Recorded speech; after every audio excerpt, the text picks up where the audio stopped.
Adam Davis from Motion Performance Fitness, here on part 2 of our raw food series. Now, the other day when I did the first post, I obviously talked about the ingestion and how that works and how your body absorbs and utilizes, and what's most important is the elimination, and how do we actually eliminate and get rid of toxins is the key.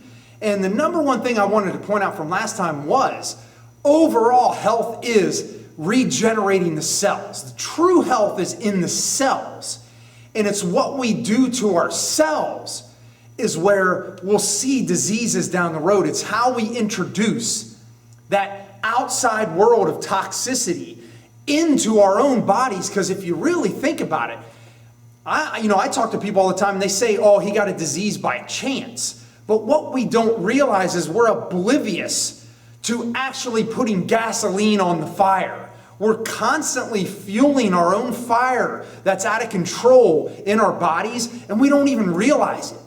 And that's the problem, is we'll never really will realize it until you understand the chemistry and the science.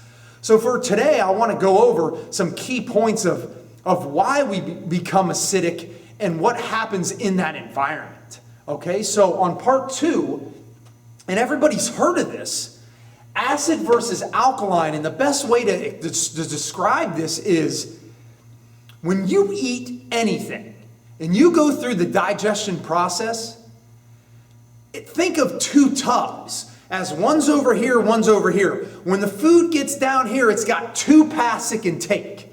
It's either going to turn into an acid or it's going to turn into an alkaline, so to speak, alkalizing the body. It does one or the other. So it'll influence the fluids of your body, your lymph system, your blood, everything, to be either acid or alkaline. Now here's the thing. Our body has a very miraculous mechanisms for getting rid of toxicity, and the liver is the main thing for the blood. It cleanses the blood, gets rid of wastes, sends that waste back into the lymph system, which goes to the kidneys and the bowels and even the skin to get rid of it. Our bodies are great at doing that. But when you constantly over-acidify your body cells can't keep up anymore. And I use the expression, and it's way before my time, but in your case, some of you might understand this, but the old I Love Lucy show, the one she's the most famous for, is the chocolate factory where her and her friends go in and the chocolates are coming down the conveyor belt and they're packaging them up one by one because the conveyor belt's coming pretty slow. Now all of a sudden, something malfunctions and all these chocolates are coming at them, and Lucy doesn't know what else to do, so she starts throwing them in her mouth because she doesn't have enough time to package them all. And by the time the episode's done, her face is like this, full of chocolate, and she's choking. And it's one of the most hilarious scenes in that series. But what I'm getting at is your body is the same way. It's like that conveyor belt. That here comes an acid, oh crap, here comes another acid, here comes another one, I'm trying to get rid of it, but here comes another one and I'm trying to get rid of it, here comes another one. You do that for years and years and years, and your body will become acidic. It's as simple as that. And when your body cells and fluids become acidic, that is the environment to breed viruses and bacterias, which will turn into tumors, so to speak. So you have this pool, as I was explaining last time, of fluid, and now it's starting to become acidic and kind of gross.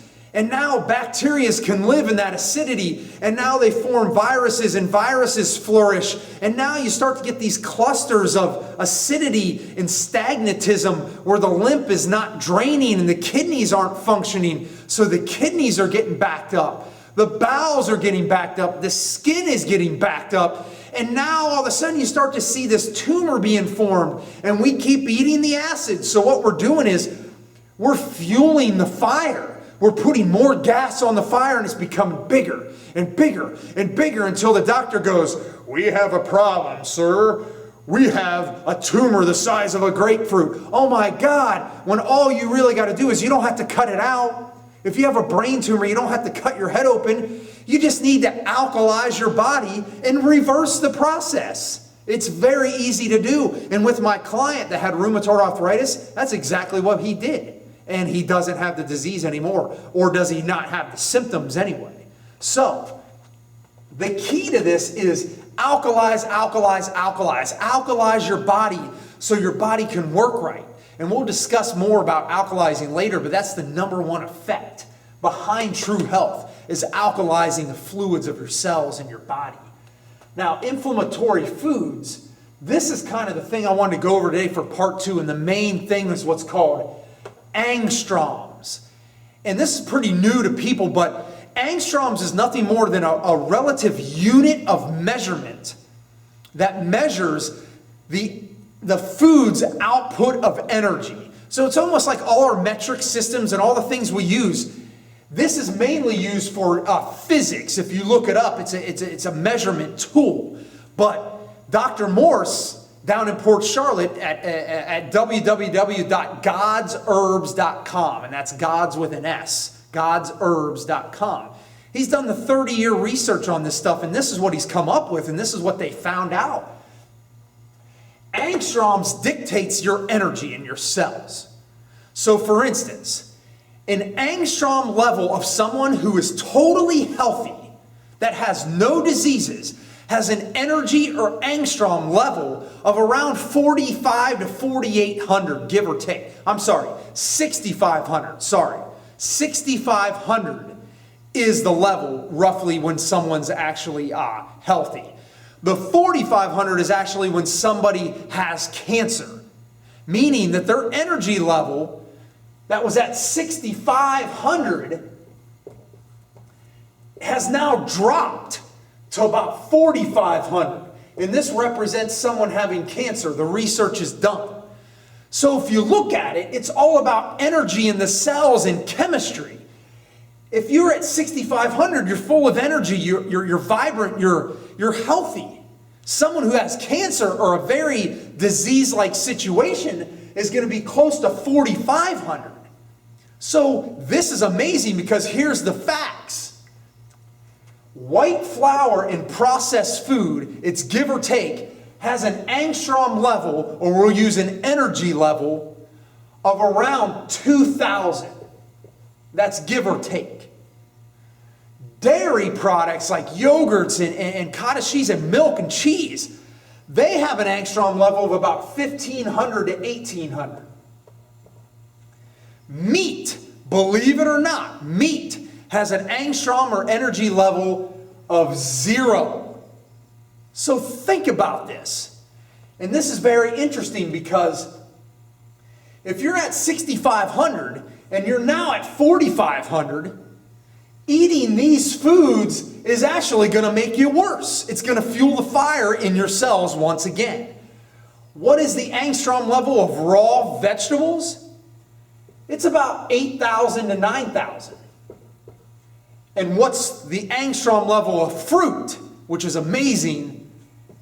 10,000 and above to like 12,000.